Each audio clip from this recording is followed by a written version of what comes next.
We all love movies that deep down we know aren't perfect. And I don't mean in a vague, there's no such thing as a perfect movie kind of way either. We're talking about those films that despite you being more than aware of their faults, you cannot help but find them the peak of filmy endeavours. Take Alien vs Predator for example. I know it's a fundamentally bad movie, but really, how can one resist the premise of a massive alien showdown happening in an underwater pyramid full of booby traps? It's cinematic catnip. But I digress. There is a whole other breed of movies that are actually very close to being the peak of the craft. Ones that manage to be so brilliantly constructed that whatever problems they have don't even matter. It just goes to highlight how good the movie is in the first place, like Indiana Jones having no effect on the outcome of Raiders of the Lost Ark. Realistically, the Nazis still would have melted their faces off if Indy had nothing to do with it, as The Big Bang Theory has already pointed out. Movies can have problems that don't really have an impact on their overall quality is the point here. So let's celebrate those that remain amazing even in the face of a few dumb things like logic and plot continuity. Alien vs Predator is not on here, don't worry. I am the forgivable problem of Ash from What Culture, and these are 10 movies so good you overlook major flaws. 10. The real Jordan Belfort cameo, The Wolf of Wall Street. When The Wolf of Wall Street was unleashed on the world, some critics were quick to turn their nose up at the film. They claimed it was glorifying the hedonistic lifestyle of its protagonist. And while the film does, particularly early on, revel in coke, cash and quaaludes, to think things are so simple as adoration seems to miss the point. Martin Scorsese is playing the same bait and switch he did with the mob lifestyle in Goodfellas to even greater excess. On the other hand though, given that the final scene features a cameo from the real-life Jordan Belfort as the guy who introduces the in-film Belfort's motivational speech, you can't really blame them too much for feeling a bit uncomfortable with what really does start to look like glorification. Giving the man a part in the movie seems to really endorse, or at least accept, his actions. And even if it doesn't make you think that Scorsese loves bankers, it does make the whole thing feel a little confused. The final moments showing the gawping audience lapping up Belfort's words manage to get things back to the point. But that doesn't take away from the very strange moment just before. 9. The non-chronological order is pointless. 500 Days of Summer. In a landscape where every romantic film, comedy or otherwise, goes to great pains to present itself as real, 500 Days of Summer is unique in that it actually does more than just state that and go running through genre cliches. There's no grand gestures of love anyone in their right mind would find creepy, and the happy ending isn't contrived, or at least too contrived anyway. Instead, we get to see Tom enter into a doomed relationship with Free Spirit Summer, letting his movie-inspired expectations cloud his judgment as they would in reality. The film isn't presented in chronological order, instead jumping through the titular 500 days willy-nilly for maximum emotional whiplash, or something to that effect anyway, I don't know why.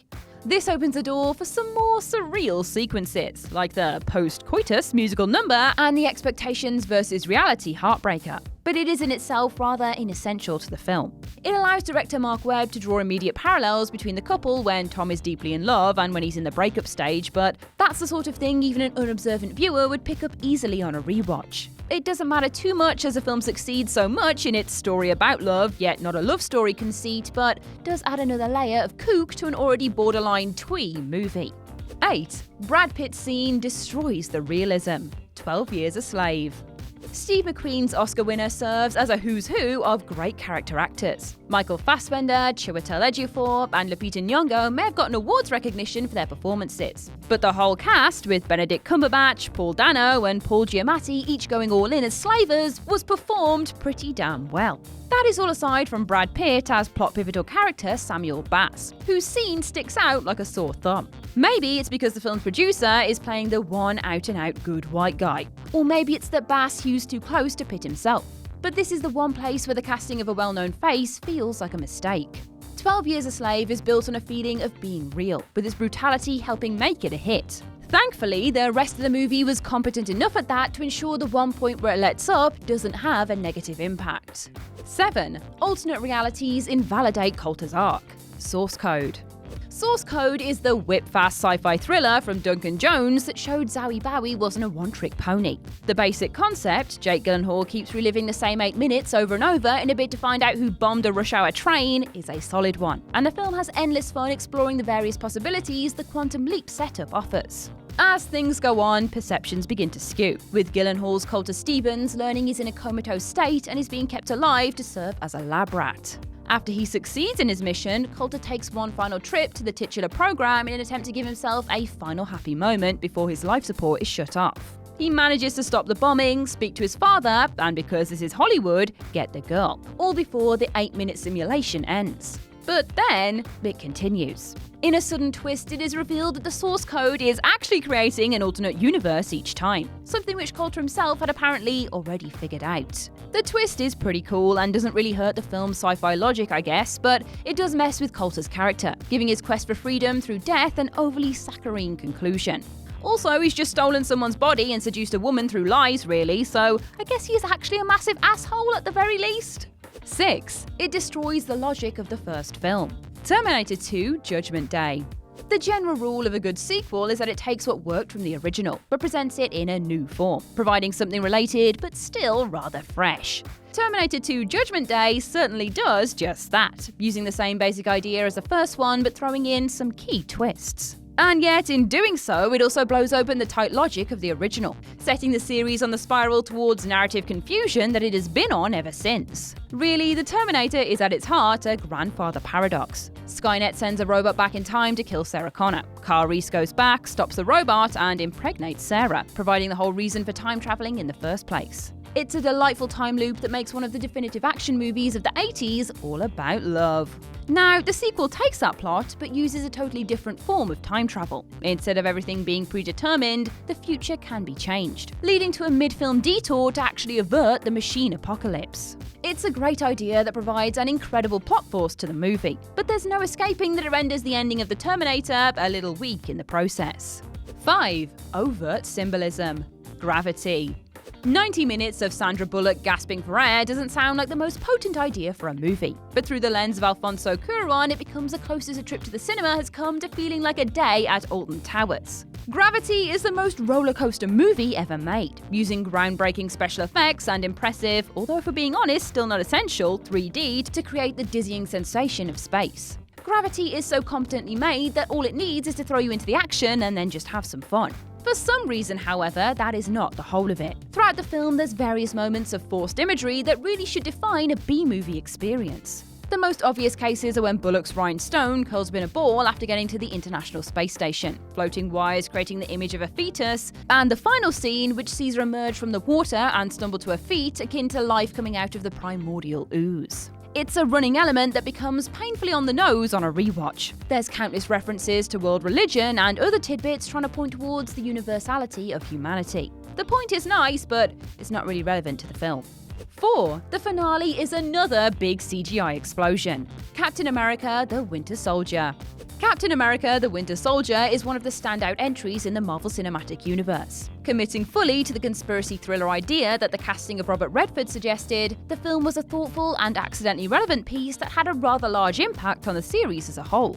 All this builds up to so much goodwill that by the time the final action set piece kicks into gear, seeing CGI versions of the characters go up against big CGI objects against a backdrop of CGI explosions is not the issue it could have been. Sure, it's a shame to see a movie that has thus far boasted incredibly visceral action sequences clearly shot with minimal digital aid dip into the generic Hollywood trope bag. But it's hard to care when it is this fun. It is one of the most consistent criticisms against Marvel movies, and whilst it hasn't led to one crumbling apart at the seams, the required action onslaught means there is a limit to the identity an individual film can have. 3. Sequel baiting. Dawn of the Planet of the Apes. Dawn of the Planet of the Apes marked the point where a franchise that had been a geeky sci-fi merchandising giant predating Star Wars became a totally mainstream hit again. Obviously, the incredible motion capture effects play a massive part, but central to the film's success was Matt Reeves' direction, treating the idea of not just talking apes, but the whole post-apocalyptic landscape seriously. The final act twists the focus away from the conflict central to the franchise, with the infighting amongst the respective species taking prominence over the battle between ape and man. This is clearly done to keep the door open for a sequel, going against what the film had led the audience to expect so far. It gives certain characters a resolution to their arc, sure, but given we're 2 movies in, you'd expect to be getting a little closer to the world we know from the 1968 classic, or at least something similar. This whole train of thought that seems to exist in many Hollywood blockbusters is a little confused in its thinking. While it's helpful for a sequel to have a sense of purpose, when continuing on from an earlier movie, the best way to get audiences interested in a follow-up is to have a solid previous installment. 2. The Trolls and Fixer-Upper, Frozen. Thanks to its annoying musical takeover of all things ever made for a good year, Frozen became the highest-grossing film of 2013, which really stands as a testament to just how good the film is, or something. The sisterly love, the bad guy twist, Olaf's obliviousness, Let It Go, the mountain shop owner, there is just so much to enjoy for those that way inclined. Although, let's be real here, one thing stands out as being a considerably weaker element: those damn trolls.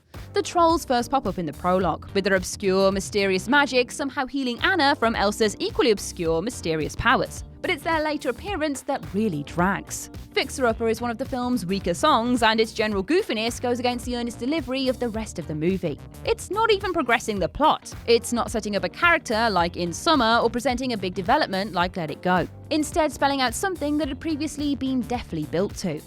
1. The timeline makes no sense. Star Wars Episode 5: The Empire Strikes Back. It's hard to believe from a modern standpoint, but when it was first released, The Empire Strikes Back got mixed reviews. Now regarded as the best in the Star Wars saga, the dark tone and lack of a conventional beginning or ending felt flat to contemporary critics yet to experience the Ewoks. Interestingly, the only actual problem with the film wasn't even mentioned in these early criticisms. The gang is split in two after Hoth, with Luke heading to Dagobah to train as a Jedi whilst Han and Leia try to outrun the Imperial fleet, hiding in the throat of a space slug before heading to Bespin. This all sounds like standard second act development, until you consider that there's no way for it to all happen at the same time. Either Luke went from a puny pilot barely capable of pulling his lightsaber a couple of feet to a Force adept capable of holding his own against Vader in a few days, or Han and Leia were in the asteroid field for months. Which would have been really awkward after that kiss. The best solution is that hiding, flying hyperdriveless, and settling in at Cloud City took a long time, but that's entirely speculation-based. However, thanks to the film's pacing and consistent editing between the two storylines, this oversight barely even registers. And that's our list. What other flaws don't matter in exceptionally good movies? Share your thoughts in the comment section below. I've been Ash, and this has been What Culture. Don't forget to like, share, subscribe, and come back again soon for some more lovely film content. Thanks for watching.